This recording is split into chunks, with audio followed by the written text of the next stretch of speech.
하나님 말씀은 신약성경 베드로전서 3장 1절입니다. 오늘 말씀 읽기 본문 베드로전서 3장인데요. 3장은 총 22절까지 되어 있는데요. 다 읽기는 시간이 좀 제한이 되니까 1절부터 7절까지만 함께 봉독합니다. 신약성경 베드로전서 3장 1절부터 7절까지 말씀 함께 봉독하겠습니다. 아내들아, 이와 같이 자기 남편에게 순종하라. 이는 혹 말씀을 순종하지 않는 자라도 말로 말미암지 않고 그 아내의 행실로 말미암아 구원을 받게 하려 함이니 너희의 두려워하며 정결한 행실을 봄이라. 너희의 단장은 머리를 꾸미고 금을 차고 아름다운 옷을 입는 외모로 하지 말고 오직 마음에 숨은 사람을 온유하고 안정한 심령에 썩지 아니할 것으로 하라. 이는 하나님 앞에 값진 것이니라. 전에 하나님께 소망을 두었던 거룩한 부녀들도 이와 같이 자기 남편에게 순종함으로 자기를 단장하였나니 사라가 아브라함을 주라 칭하여 순종한 것 같이 너희는 선을 행하고 아무 두려운 일에도 놀라지 아니하면 그의 딸이 된 것이니라. 남편들아, 이와 같이 지식을 따라 너희 아내와 동거하고 그를 더 연약한 그릇이요 또 생명의 은혜를 함께 이어받을 자로 알아 귀히 여기라. 이는 너희 기도가 막히지 아니하게 하려 함이라. 아멘. 이 시간에도 여기까지 나오신 여러분들 위해 하나님의 크신 은혜가 함께하기를 진심으로 기원합니다. 말씀 읽기 본문은 베드로전서 3장입니다.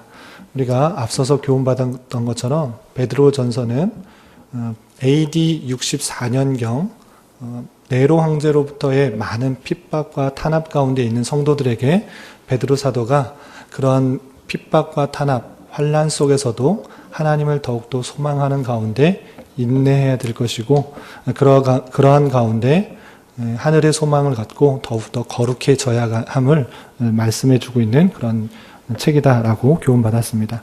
3장에서 말씀도 마찬가지입니다. 핍박과 환난 중에 있는 그런 성도가 어떠한 삶을 살아야 되는지 교훈하고 있는데 3장은 크게 두 부분으로 구별하여서 이해할 수 있습니다. 우리가 방금 읽었던 1절부터 7절까지는 그런 환난과 핍박 속에서도 아내된 자로서의 도리가 어떠한 것인가, 또한 남편된 자로서 어떠한 도리를 지켜야 되는가, 남편과 아내에서의 도리를 교훈하고 있고요. 그리고 읽지는 않았지만 8절부터 22절까지는 환난과 고난 속에서 핍박을 당할 때 그러한 악을 악으로 갚을 것인가, 아니면 어떻게 해야 될 것인가, 악을 악으로 갚을 것이 아니라 악을 선으로 갚아야 될 것을 말씀해 주고 있습니다. 먼저 앞부분의 내용들을 먼저 살펴보도록 하겠습니다. 1절에 벌써 보면 아내들아 라고 되어 있는데, 그래서 아내들아 남편에게 순종하라, 이 말씀만 보면 우리가 잘 아는 말씀인 에베소서 6장에서 아내된 자로서 또는 남편된 자로서 교훈하고 있는 말과 크게 다르지 않은 그런 모습을 볼 수 있는데, 그런데 그 에베소서와 구별된 점은 무엇인가 라고 했을 때, 에베소서는 남편과 아내가 한 교회를 이루었을 때 자세를 표현하고 있다고 하면, 베드로전서 3장, 오늘 말씀 읽기 본문에서 아내들의 대상은 그 남편이 하나님을 믿지 않는 경우일지라도 아내가 어떤 자세를 가져야 되는가를 보여주고 있습니다. 그 내용, 절대적인 내용은 막 크게 다르지 않지만 그 대상에 있어서는 우선 다른 것을 볼 수 있습니다. 왜 어떻게 그렇게 생각할 수 있는가? 1절에서 보면, 1절 하반절에 보면 이렇게 표현하고 있는 것입니다. 1절 하반절에 보면 그 아내의 행실로 말미암아 구원을 받게 하려 함이니, 남편에게 순종하는 것, 그 순종하는 모습을 통해서 혹 그 아내의 행실로 말미암아 구원을 받게 하려 합니다라는 그런 표현을 볼 때, 이 아내의 남편은 하나님을 믿지 않는 그런 사람일 것이라는 것들을 생각해 볼 수 있습니다. 그렇게 대상이 약간 차이 있다는 것들을 전제해서 알아두시면 될 것 같고요. 그럼에도 불구하고 아내가 남편된 자에게 보여야 될 모습은 무엇인가? 자기 남편에게 순종하는 것이다 라고 할 수 있습니다. 남편에게 순종하는 그런 모습을 통해서 남편이 그 모습을 통해서 구원을 받을 수 있다라고 하시는 것이죠. 세상과는 다른 그런 모습을 볼진데 그 남편이 아내가 세상과 다른 그런 모습을 통하여서 이 사람이 믿는 것, 이 사람이 행하는 것이 세상과 같지 않고 다른 이치와 법칙을 따르는구나 라는 것들을 생각하고 하늘에 계신 하나님, 보이지 않는 하나님을 깨달을 수 있다라는 것입니다. 구체적으로 아내들의 모습이 어떻게 되는가 2절부터 4절까지 표현되어 있는데요.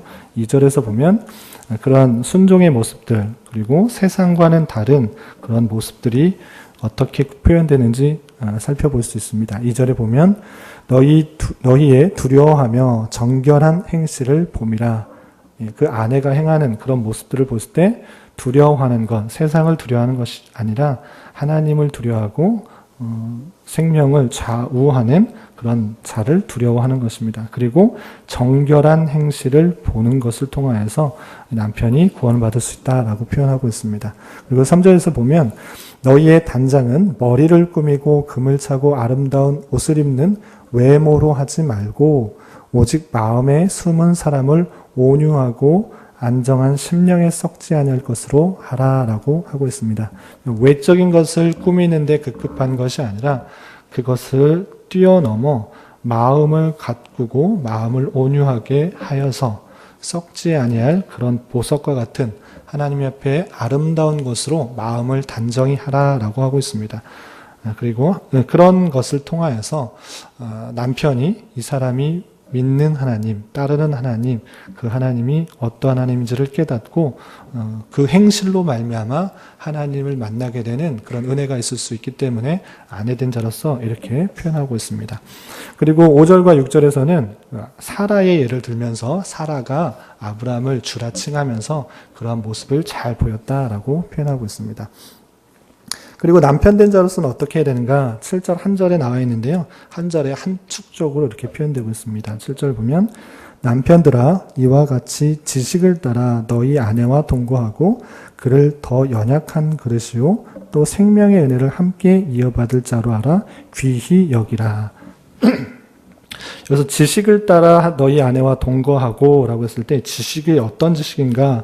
여기는 구체적으로 지시하는 것이 어떤 것인지 잘 표현되지 않지만 주석서를 살펴볼 때에 이 7절 하반절에 나와 있는 그런 특징들을 가진 지식이다. 어떤 지식인가? 아내가 더 연약한 그릇이라는 것을 아는 지식. 그리고 그 아내가 생명의 은혜를 함께 이어받을 자라는 것을 아는 지식을 따라 아내와 동거하라라는 것이죠. 그냥 내 육신의 만족을 위한 내 욕심을, 내 정욕을 만족시킬 그런 자가 아니라, 그런 사람으로서 대상이 아니라, 더 연약한 그릇이요, 생명의 은혜를 함께 이어받을 자인 것을 알아서, 그러한 지식들을 알아서 함께 거하라, 함께 동거하라 라고 하는 것입니다. 특별히 남편 된 자로서는 그 아내가 더 연약한 그릇이라는 사실들을 잊지 말아야 될 것입니다. 남자와 같이 생각하여서 육체적으로 힘들고 어려운 일들을 감당할 수 있는 것들 감당하지 못할 뿐만 아니라 그 마음속에 또 연약한 것들이 있기 때문에 조심스럽게 다루어야 될 것이고 내 욕심에 따라서 내 만족을 따라서 그걸 대하면 안 될 것이다 생각하여야 될 것이고 생명의 은혜를 함께 이어받을 그런 함께 이어받을 자라는 것들 알고 유교에서 보여주는 또는 옛날에 사람들에게 여겨졌던 남존 여비 여자는 좀 무시되는 그러한 것이 아니라 성경에서 표현은 함께 생명의 은혜를 이어받을 자인 것을 알아서 여성을 귀하게 대접할 것을 말하고 있는 것입니다. 그래서 남편 된 자로서는 그 아내를 귀하게 여기고 소중히 다뤄야 될 것이고 그 마음을 잘 헤아려 함께 거하고 함께 동거하라 이렇게 표현하고 있는 것입니다. 그리고 8절부터 22절까지는 아까 말씀드린 것처럼 고난을 당할 때, 핍박을 당할 때 악을 악으로 갚는 것이 아니라 악을 선으로 갚아야 될 것을 표현하고 있습니다. 다 살펴보기는 좀 제한이 되니까 몇 구절만 살펴보면 9절에 이런 표현이 있습니다. 9절 보면 악을 악으로 욕을 욕으로 갚지 말고 도리어 복을 빌라. 이를 위하여 너희가 부르심을 받았으니 이는 복을 이어받게 하려 함이라. 예, 악을 악으로 갚는 것, 욕을 욕을 갚는 것. 세상 사람들이, 일반적으로 사람들이 취하는 그런 행동입니다.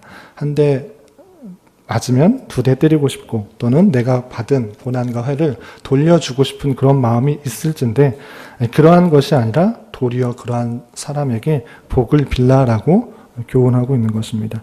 14절에서도 이런 표현이 있습니다. 14절. 그러나 의를 위하여 고난을 받으면 복 있는 자니 그들이 두려워하는 것을 두려워하지 말며 근심하지 말고. 15절. 너희 마음에 그리스도를 주로 삼아 거룩하게 하고. 예, 의를 위하여 고난을 받으라. 그것이 복이 있다라고 표현하고 있는 것입니다. 또 17절에 비슷한 표현이 있습니다. 선을 행함으로 고난받는 것이 하나님의 뜻일진데 악을 행함으로 고난받는 것보다 나으니라. 예, 악으로 갚지 말고, 욕을 욕으로 갚지 말고, 그러한 자에게 복을 빌 뿐만 아니라, 그러한 선을 행할 때 당하는 고난과 핍박, 그런 것이 하나님의 뜻일진데, 그런 것을 두려워하지 말고, 그것을 담당하는 것, 그 자체가 복이 있다라고 표현하는 그런 교훈입니다. 이런 말씀들은 그냥 베드로 전서에 그냥 있는 표현이 아니라 성경의 여러 군데 비슷한 표현들을 하고 있는 것을 살펴볼 수 있습니다. 여러분들 말씀일기 설교노트 책자에도 잘 표현되어 있는데요. 혹시 없으신 분들은 성경을 좀 찾아보시면 되고, 성경책 혹시 없으신 분들은 제가 읽어보도록 하겠습니다. 베드로 사도만 이렇게 세상의 악과 또 핍박에 대해서 이렇게 표현하는 것인가, 그런 것이 아니고 다양한 성경의 표현도 이와 비슷한 것을 볼 수 있습니다. 로마서 12장 14절에 보면 이런 표현이 있습니다. 로마서는 아시다시피 바울 사도가 로마에 있는 교회들에게 쓴 편지인데요. 이런 표현이 있습니다. 로마서 12장 14절에 보면 너희를 박해하는 자를 축복하라. 축복하고 저주하지 마라. 박해를 받았을진데 그것을 박해를 갚는 것이 아니라 축복하고 저주하지 말라, 이렇게 표현하고 있는 것입니다. 또한 로마서 12장 17절에도 이런 표현이 있습니다. 아무라도 악을 악으로 갚지 말고 모든 사람 앞에서 선한 일을 도모하라. 로마서 12장 19절에 계속해서 너희가 친히 원수를 갚지 말고 하나님의 진노하심에 맡기라. 로마서 12장 계속 이어지는 20절에 보면 내 원수가 줄이거든 먹이고 목마르거든 마시게 하라. 그리함으로 내가 내 숯불을 그 머리에 쌓아 놓으리라. 원수에게 박해를 당하고 핍박을 당하고 악을 당하였을 때 그것을 똑같이 악으로 갚는 것이 아니라 그를 축복하고 저주하지 말고 선한 일을 도모하라. 이것이 성도들에게 주어진 자세라, 이렇게 교훈하고 있는 것입니다. 이것은 바울 사도만 그랬는가? 그것이 아니고 주님께서도 이러한 표현들을 한 것을 살펴볼 수 있습니다. 누가복음 6장 27절 28절에 이렇게 표현되고 있습니다. 누가복음 6장 27절 28절을 보면 너희 원수를 사랑하며 너희를 미워하는 자를 선대하며 너희를 저주하는 자를 위하여 축복하며 너희를 모욕하는 자를 위하여 기도하라. 조금 뛰어넘어서 6장 35절에 원수를 사랑하고 선대하며 아무것도 바라지 말고 꾸어주라. 36절 너희 아버지의 자비로우심과 같이 너희도 자비로운 자가 되라 라고 표현하고 있습니다. 이런 것처럼 단순히 베드로 사도만 이런 것을 강조하는 것이 아니라 악을 선으로 행하고 그들을 축복하고 또 선대하고 악을 선으로 갚으라는 그런 표현들이 베드로 사도만 그런 것이 아니라 바울 사도도 예수님께서도 그러한 표현들을 하는 것을 볼 수 있습니다. 우리의 본성상으로는 해를 당할 때, 손해를 끼쳤을 때, 또는 핍박을 받았을 때, 고난을 받았을 때 똑같은 방법으로 복수하고 싶고 또 대하고 싶지만 그런 것이 아니라 그 모든 것이 하나님의 섭리와 인도하심의 한 분으로 여기고 그를 대할 때 선을 행하고 하나님께서 주신 마음 가운데 세상을 대할 때 세상과 다른 삶으로 살아가는 모습을 통하여서 사람들이 변하고 또한 하나님께 택하신 백성들이 돌아오는 것을 볼 수 있습니다. 잘 아시다시피 역사적으로 봤을 때 이 네로 시대, 네로 박해가 있을 때 수많은 사람들이 핍박과 탄압으로 기독교인들이 순교를 하였습니다. 더 많은 사람들이, 수많은 사람들이 순교하였을 때 그들이 저항하고 그를 악을 악으로 갚는 것이 아니라 기쁜 마음으로, 즐거운 마음으로 순교, 지금 이러한 자세를 가지고 순교를 당했던 것을 볼 수 있습니다. 네로 황제의 핍박 아래 많은 사람들이, 많은 기독교인들이 순교를 당했을 때 그 기독교인들이 줄었던 것이 아니라 오히려 그 모습을 보고 세상과 다른 모습, 그리고 세상에 연연한 것이 아니라 그런 사람들을 더 선대하고 또 하나님의 뜻을 잘 실행하는 그런 모습을 보일 때 믿지 않는 사람들이 오히려 하나님을 믿고 따르는 그러한 역사적 사실들을 볼 수 있었습니다. 그러한 것처럼 우리는 악을 악으로 갚는 것이 아니라 우리를 핍박하는 자를 복수하고 또 똑같은 방법으로 되갚는 것이 아니라 그들을 선대하고 또한 축복하고 하나님의 뜻이 이것이 무엇인지를 생각해 보며 내 자신으로서는 더욱더 거룩해지며 하나님의 모습과 같이 하나님께서 원하시는 그리스도의 장성의 분량에까지 이르기에 힘쓰는 자가 되어야 될 것이고, 그것을 통해 믿지 않는 사람들 또한 세상과 다른 방법과 가치로 살아가는 모습을 통해서 하나님이 누구신가, 과연 하나님이 누구시기에 저런 모습으로 살아가는가를 깨닫고 주께로 돌아올 수 있는 그런 모습을 깨달을 수 있는 것입니다. 이런 말씀들을 대할 때 우리의 심정적으로는, 우리 본성적으로는 많이 따르기가 쉽지 않습니다. 아내를 사랑하고 또는 남편을 잘 대하는 것, 그리고 뿐만 아니라 악으로 대하는 사람들에게, 우리에게 핍박을 주는 그런 사람들에게 선대하는 것, 그런 것이 쉽지는 않습니다. 그렇지만 하나님께서 우리 속 사람을 자극시면서 이러한 것들이 하나님께서 원하시는 것이라는 것들을 다시 한번 교훈할 때 우리의 본성들을 억제하고 하나님께서 원하시는 삶을 살아가기에 힘써야 될 것입니다. 여러분들 말씀일기 책자의 교훈과 적용에 있는 것처럼 본성을 거스르는 교훈, 그럼에도 우리의 속사람을 자극시키는 말씀을 대할 때에, 우리가 이런 말씀을 대할 때 결코 쉽지 않지만 예수 그리스도께서 우리 주님의 대속의 은혜 가운데 거듭난 자들로서 이 말씀에 반응하도록, 믿음에 반응하도록 주신 말씀이라는 것들을 생각하면서 우리가 말씀을 생각하며 잘 반응해야 될 것입니다. 이렇게 살면 구원받는다라는 것이 아니라 이미 구원받은 자로서 이렇게 아니고는 달리 살아갈 길이 없기 때문에 이런 말씀을 받은 자로서는 세상과 다른 가치관과 기준인 말씀으로 하루하루 살아가기에 힘써야 될 것이고, 이러한 일을 당할 때 또 하나님께서 원하시는 삶으로 나아가면서 우리 신앙이 성숙하고 성장해야 될 것입니다. 세상과 다른 가치관과 기준은 하나님의 말씀으로 하루하루 살아갈 수 있는 저와 여러분이 되시기를 주님의 이름으로 부탁을 드리겠습니다. 기도하겠습니다.